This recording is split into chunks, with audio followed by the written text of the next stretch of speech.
양생의 애달픈 사랑. 전라도 남원에 사는 양생은 일찍이 부모를 여의고 홀로 만복사 동편 방 한 칸을 얻어 외롭게 살고 있었다. 그의 방 앞에 한 그루 배나무가 서 있는데 봄이 되어 꽃이 활짝 피면 온 뜰안이 찬란하여 은세계를 이루었다. 그는 무시로 답답하고 외로울 때면 달밤에 배나무 밑을 거닐면서 시를 즐겨 읊었다. 하루는 한 그루 백꽃나무 외로움을 벗삼으니 시름도 많은 달 밝은 이 밤에 외로운 창가에 홀로이 누웠으니 어느 곳 고운님이 퉁소를 불어오나 비추는 외로운 것 짝 잃고 날아가고 원앙새 한 마리가 맑은 물에 논이는데 네 집에 마음 붙여 바둑놀이 할 건가. 푸른 가물가물 이내 신세 점치는 듯. 이렇게 시를 읽고 나니 문득 공중에서 소리가 났다.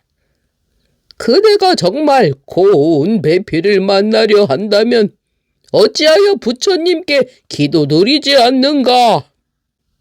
이 소리를 듣고 양생은 기뻐하며 이튿날 저녁 예불이 끝나기를 기다려 법당으로 들어가 자기 소매 속에 깊숙이 간직해 가지고 갔던 저포를 꺼내 들고 오늘 제가 부처님을 모시면서 저포놀이를 해볼까 합니다. 만약 소생이 지면 법연을 베풀어 부처님께 보답하겠거니와 만일 부처님께서 지신다면 반드시 저에게 아름다운 여인을 배필로 점지해 주시기 바랍니다. 하고 곧 저포를 던졌다. 과연 저포는 양생의 승리로 돌아갔다. 양생은 다시 부처님에게 저의 아름다운 인연은 이미 정하여졌사오니 자비하신 부처님께서는 소생을 쳐버리지 마옵소서 하고 부처님 탁자 밑으로 들어가 동정을 살피고 있었다. 얼마 안 되어 꽃같이 아름다운 아가씨가 들어왔다. 나이는 15밖에 안 되어 보이는데 검은 머리에 깨끗한 단장을 하고 곱게 체온을 하고 내려온 월궁의 항아 같았다. 가만히 바라보니 그 아름답고 고운 모습은 이루 형용하기 어려웠다. 흰손으로 등잔에 기름을 따러 켜고 향로에 향을 꽂은 뒤에 3번 절하고 꿇어 엎드려 탄식하며 이르되 인생이 방명하기 어제 이와 같을 수 있사오리까 하고 품속에 간직하였던 축원문을 꺼내어 부처님 탁자 위에 놓으니 그 글에 아무 고을 아무 동네 사는 소녀 아무개는 외람됨을 무릅쓰고 부처님 앞에 아뢰옵니다. 요즘 변방이 허물어져 외적들이 쳐들어와서 마음이 편할 날이 없사와 봉화불이 해마다 그칠 날이 없습니다. 그리하여 건물이 파괴되고 백성을 노략하오매 친척과 종들이 동서사방으로 피난하여 정처 없이 유리거식하였나이다. 수양버들과 비슷한 가냘픈 소녀의 몸이 오라 먼 길에 피난이 여의치 않사와 깊은 안방에 들어 엎디어 금석 같은 굳센 정절을 더럽힘이 없었건만 야속한 우리 부모 이 여식의 수절하옴이 마땅치 않다 하여 궁벽한 곳에 옮겨두어 초야에 묻혀 살게 된 지 아마 속절없이 3년이나 되었는지라. 또 밝은 가을밤과 꽃피는 봄 아침에 고단한 영혼 어이 위말길이 있어오리까. 흐르는 흰 구름에 방명함을 탄식하오며 홀로 공규를 지켜 기막힌 밤을 보내오니 님 그리운 이내 정이 채란의 외로운 춤을 홀로 슬퍼하였더니 세월이 흐리고 흘러 서러운 영혼 맘들 곳 없사옵고 구러구러 그날은 가고 밤은 와서 구곡간장 다 녹아 없어지나이다. 어지신 부처님이시여 자비와 연민함을 베푸시옵소서. 인간의 한평생이 이미 정해져 있어없고 부부의 백년 가약 또한 피할 길 없사오니 바라옵건대 하루바빛 꽃다운 인연과 배필을 점지해 주옵소서. 여인은 축원문을 마치고 흐느껴 우는데 어찌나 슬피 우는지 이루 말로 형용할 수가 없었다. 한편 불자 밑에 숨어서 이 광경을 보고 있던 양생이 그 아름다움에 황홀하여 스스로 그 정을 가누기 어려워 문득 뛰어나와 그거를 한번 품어보고 그대는 누구이기에 이곳에 홀로 와 있습니까? 여인은 아무런 놀라움과 두려움도 없이 저도 사람임은 분명하오니 의심을 푸시기 바랍니다. 당신은 아름다운 베프를 구하고 있는 중이지요. 굳이 성명은 알아 무엇하십니까? 이때 만복사는 이미 퇴락하여 스님들은 절 한 모퉁이에 옮겨 살고 있었는데 법당 앞에 다만 쓸쓸한 행랑채가 남아있었다. 양생은 여인을 눈짓하여 옆에 끼고 그 행랑채 끝 판자방으로 들어가니 여인도 이를 거절치 않고 따라갔다. 이에 양이는 운우의 즐거움을 누렸다. 이윽고 밤이 깊어 달이 동산에 솟아오르며 그 황홀한 그림자가 창가에 비치는데 문득 어디서인지 사람의 발자국 소리가 들려왔다. 여인이 먼저 놀래어 누가 왔느뇨? 아무개 아니냐? 하니 여종이 대답하되 그렇습니다. 낭자께서 문 밖에 일보도 나가지 아니하시더니 어찌 이런 곳에 와 계십니까? 오늘의 가연은 실로 우연한 일이 아니다. 높으신 하느님과 자비로우신 부처님께서 고운님을 점지해 주신 덕택으로 100년 해로를 하게 되었으니 이만 다행한 일이 어디 있겠느냐. 비록 어버이께 말씀드리지 못하였으면 예의에 어그러진 일이다. 그러나 이렇듯 아름다운 인연을 맺게 되었으니 한평생의 기쁨이 아닐 수 없다. 너는 빨리 집으로 돌아가 주안상을 차려오너라. 시녀가 명을 받고 물러간 뒤 얼마 후에 다시 돌아와 뜰 아래서 합판의 잔치를 베푸니 때가 이미 사경에 임박하였다. 양생이 가만히 그 주안상 그릇들을 살펴보니 기명에는 아무런 무취도 없으나 술잔에는 기이한 향내가 진동하여 결코 인간의 것이 아닌성 싶었다. 양생은 속으로 은근히 의심에 맞지 않았으나 그 아가씨의 밝고 고운 음성과 몸가짐이 아무래도 어느 명문집 따님이 한때 정을 걷잡을 길이 없어 이 어두움 속에서 담을 넘어 뛰어나옴이 틀림없으리라 생각하고 별달리 생각지 아니하였다.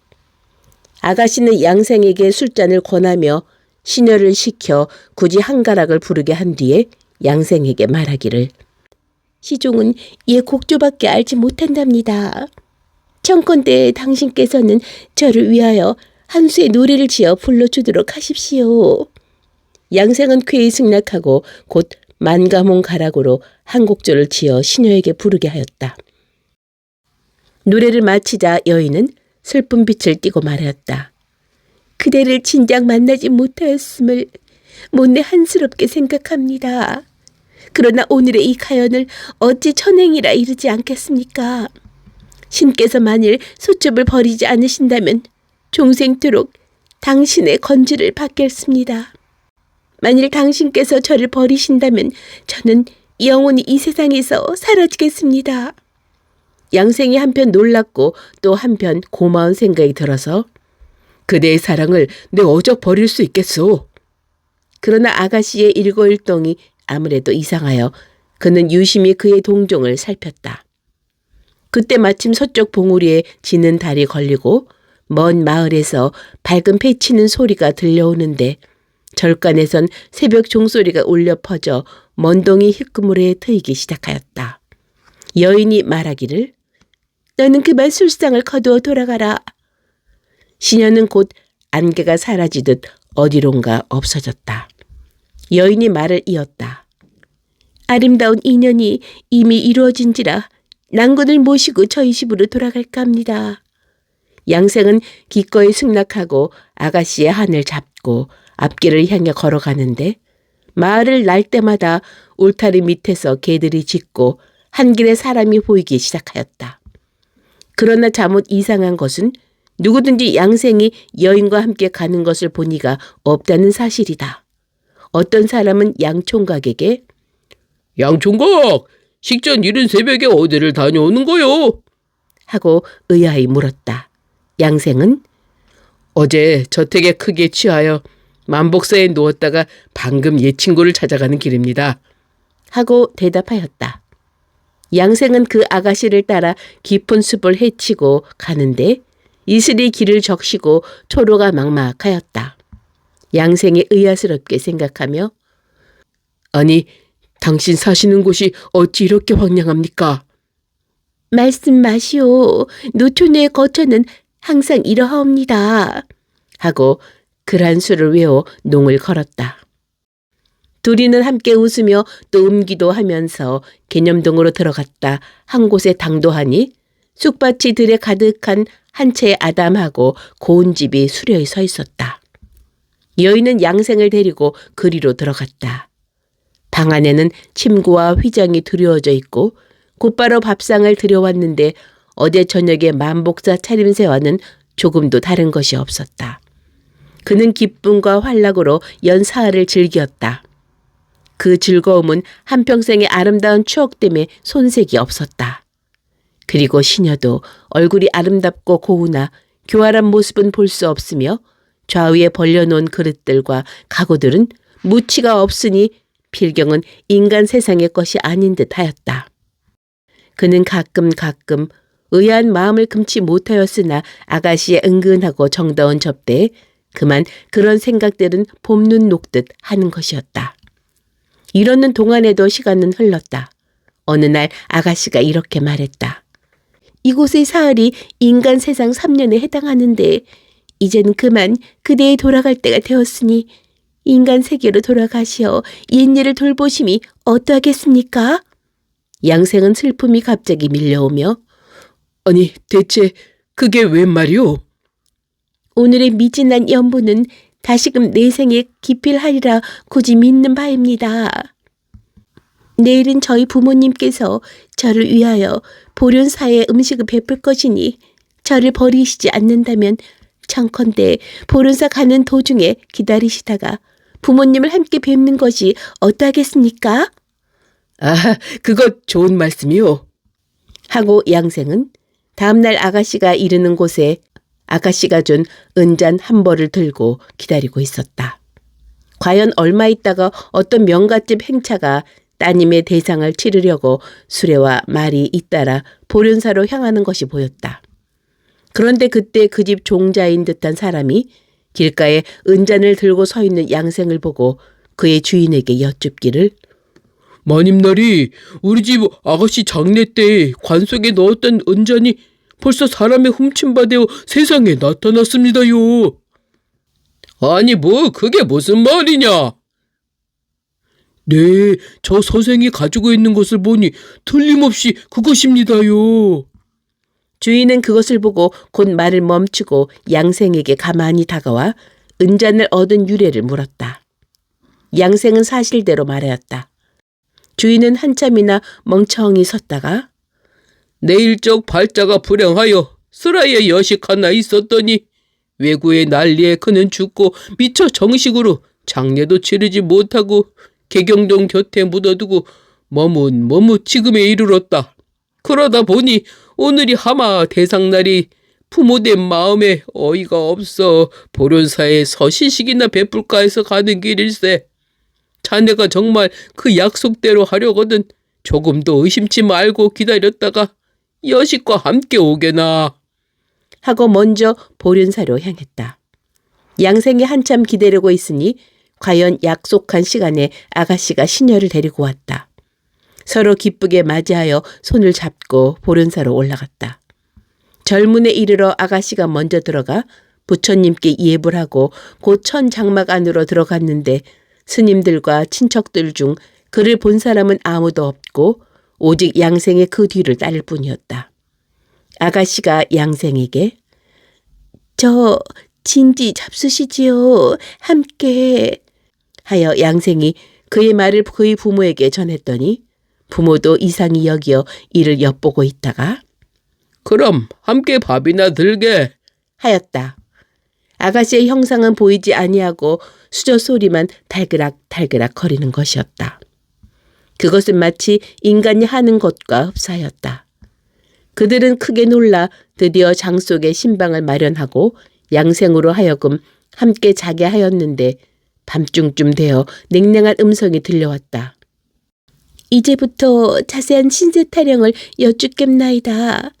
제가 예법에 어그러지는 일을 하고 있다는 것도 잘 알고 있습니다.